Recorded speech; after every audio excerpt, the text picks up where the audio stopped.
চলুন বন্ধুরা দেখে নেওয়া যাক অন্যদের তুলনায় আপনি কতটা স্মার্ট। প্রথমে লেভেল 1 নর্মাল লেভেল, 3 সেকেন্ডের মধ্যে বলুন কোনটি আলাদা। এই যে এটা যে পেরেছে সেই শুধুমাত্র লাইক করবে।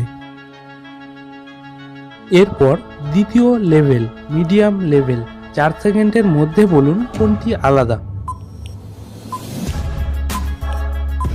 এই যে এটা যে পেরেছে সেই শুধু সাবস্ক্রাইব করবে। এরপর তৃতীয় লেভেল, এটা অনেকটাই হার্ড লেভেল, 5 সেকেন্ডের মধ্যে বলুন কোনটি আলাদা।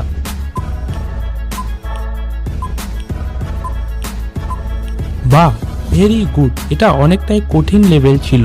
যারা যারা পেরেছেন তারা কমেন্টে 3 বা অল 3 লিখুন, আর যারা পারেননি তাদের জন্য বলে দিচ্ছি এই যে এটি।